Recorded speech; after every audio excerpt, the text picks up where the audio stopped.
우리 선교팀의 보고를 통해서 많은 또 은혜를 받았고요. 또 보고되지 않은 여러 가지 이제 속사정들과 또 있었던 이야기들을 또 여러 경로를 통해서 잘 전해 들었습니다. 수고 많이 하셨고 또 그런 은혜가 또 우리 선교팀과 우리 교회에게 더 큰 또한 지경으로 나아갈 수 있는 통로가 되면 좋겠습니다. 모든 것은 하나님의 손길 가운데 있죠. 그런데 항상 반응은 또 나눠지게 됩니다. 그것이 똑같은 상처가 나도 승리한 것은 승리의 상처가 되지만 실패하게 되면 아픔의 상처로만 남는 거예요. 그래서 이제 하나님께서 이 선교를 통해서 나에게 어떻게 인도하셨는가를 생각해 본다면 힘들고 어렵고 열악한 상황이지만 그럼에도 불구하고 하나님의 일하심 또한 나를 사용하심에 대해서 우리가 더 많이 발견했다면 사실 그것은 우리가 나를 더욱더 아름답고 성숙하게 사용하시는 하나님의 손길과 인도하심으로 우리가 받아들일 수 있어요. 항상 똑같은 거를 해도 믿음의 반응은 다를 수 있기 때문에 그렇죠. 우리 하나님께 또 우리 수고하신 선교팀을 위해서 다시 한번 크게 박수로 격려하고 축하드립니다. 2시 48분인데요. 문득 제가 지난주에 한 20분 정도 일찍 끝냈던 생각이 납니다. 예, 네, 그래서 뭐 일찍 좀 끝나는 날이 있으면 좀 조금 보충하는 날도 있고 그렇지 않겠습니까? 네, 아멘. 또 오늘 성교 헌신 예배이기 때문에 또 우리가 함께 또 말씀을 잠깐 같이 나누도록 하겠습니다. 그러나 아시다시피 저는 별로 길게 하는 스타일은 아니기 때문에 또 적절한 시간에 마칠 수 있도록 그렇게 하겠습니다. 오늘 우리가 이 5절의 말씀을 읽었는데요. 요점만 간단하게 제가 중요한 포인트들을 같이 좀 나누려고 합니다. 16절 말씀에 보면은 11제자가 갈릴리에 가서 예수께서 지시하신 산에 이르러 이렇게 말씀하고 있습니다. 우리가 이 마태복음의 마지막 18절부터 20절까지의 말씀은 잘 알고 있습니다. 그러나 바로 그 말씀이 어떤 배경 가운데서 이루어졌는지에 대해서는 잘 모를 때가 있어요. 16절에 보면은 이 11제자가 예수님께서 지시하신 산에 이르렀다 이렇게 말씀하고 있습니다. 이 마태복음은 여러 가지 주제들이 있는데 가장 강력하게 1장부터 마지막 장까지 흐르고 있는 주제는 연약한 제자들이 성장해 나아가고 있는 주제입니다.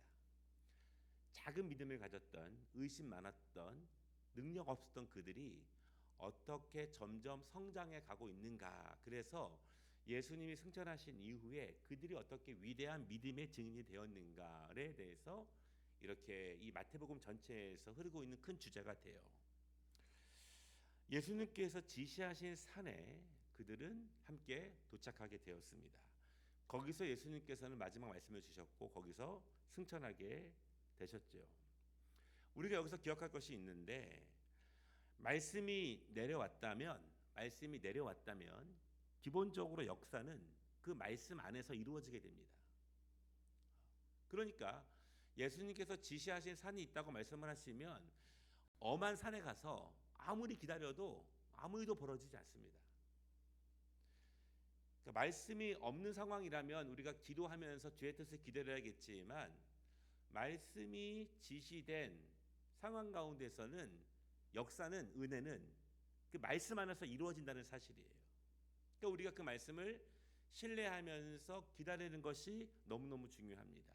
그래서 이 말씀 예수님이 지시하신 산에 있었던 제자들 이 모습은 제자들이 마태복음 1장부터 지금까지 얼마나 훈련되었는가를 보게 하는 중요한 키워드가 되는 말씀이에요. 아마 마태복음 1장쯤 되었다면 예수님이 아무리 저기서 뭐야 이렇게 얘기해도 막 엄한 데 돌아다니면서 예수님 어디 계십니까?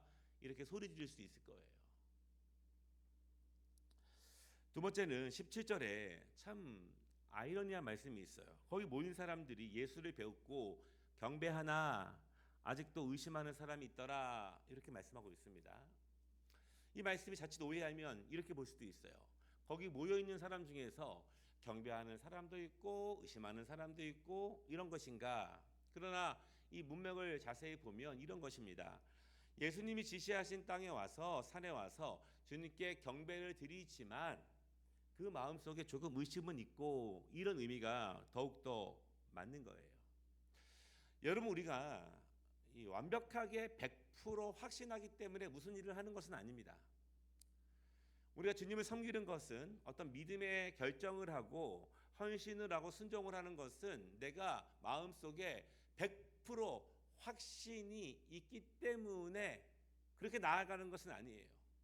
다만 우리 안에 여전히 의심이 있지만, 그럼에도 불구하고 의심이 나를 주관하는 것이 아니라 소망이 나를 주관할 때 우리는 나를 이끌어 나아갈 수 있죠. 오늘 여러분들 여러 가지 문제를 가지고 아버지 앞에 나와서 예배를 드리셨습니다. 예배는 드렸지만 의심은 없으시겠어요? 내가 기도할 때 아멘은 했지만 그렇다고 내 안에 의심이 없겠습니까? 우리는 늘 의심을 살아가는 존재들이에요. 여러분, 그 중요한 것은 제자도라고 하는 것은, 성화라고 하는 것은, 믿음 생활이라고 하는 것은 그 의심의 폭을 계속 줄여가는 것이 제자도입니다. 우리가 죽는 날까지 의심은 사라지지 않아요. 두려움은 사라지지 않습니다. 그러나 그 폭을 줄여가는 것이 제자도예요. 더 중요한 것, 어떻게 그 의심의 폭을 줄여갈 수 있느냐? 아무것도 안 하면 의심은 더욱더 커집니다. 여러분, 오늘 오전에 말씀을 드렸지만 피해간다고 해서 피해지는 것이 아니에요. 아무것도 안 하면 의심은 더욱 커져갑니다. 의심이 많았던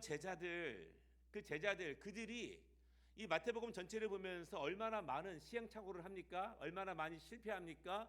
기도해도 능력도 안 나타나고, 막 선포해도 귀신은 안 나가고, 그렇죠? 전도해도 역사는 안 나타나고. 중요한 것은 그들이 연약하고 의심이 많이 있었지만 아무것도 안 해서 성장한 것이 아니라, 그럼에도 불구하고 계속 주의 말씀을 실행하면서 말씀대로 순종하면서 그 일을 해보면서 의심의 폭을, 두려움의 폭을 줄여가는 것입니다.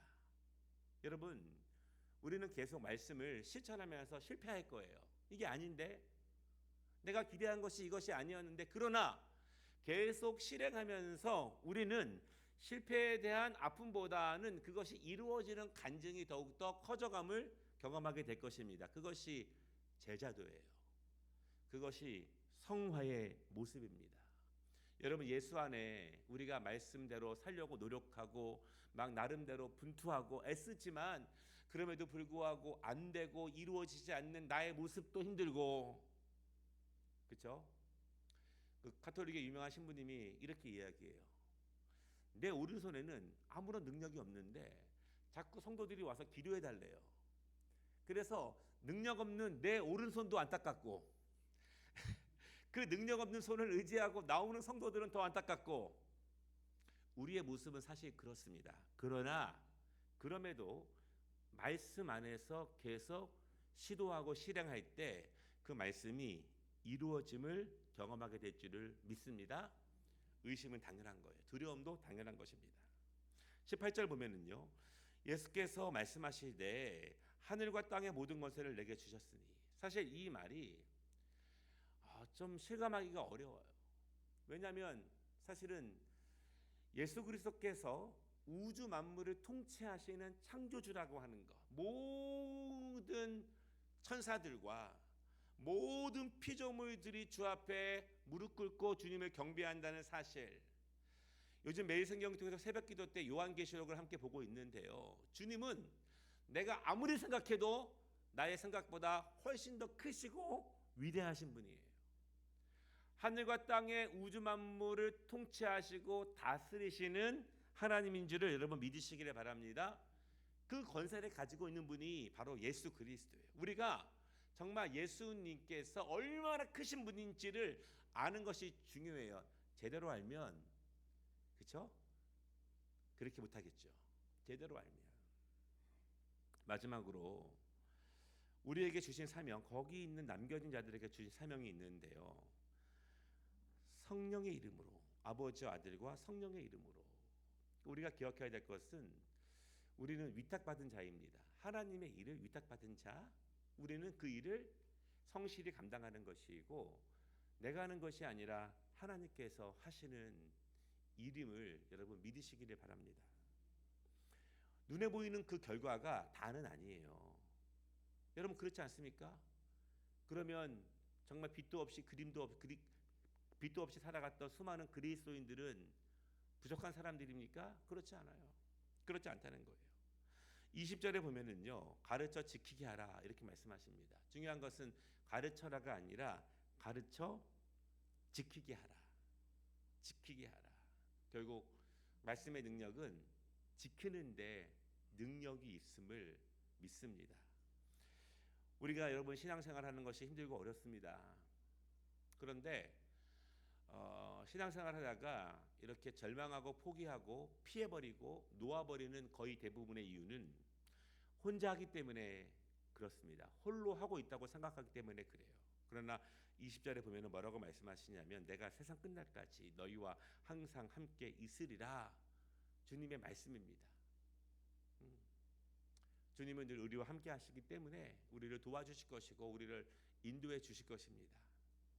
그 은혜로 또 우리 개인들이, 우리 가정이, 또 우리 교회가 더욱더 하나님의 나라를 세워가는 우리가 선교의 일에도 충성을 다하고 또 선교 헌신 예배를 통해서 일상에서 바쁘다가 또 잊어버리지만 다시 한번 하나님의 나라를 기억할 수 있는 우리 모두가 되시기를 주님의 이름으로 축복합니다.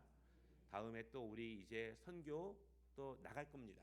그때 또 여러분 기도해 주시고 함께 지원해 주시면 감사하겠습니다.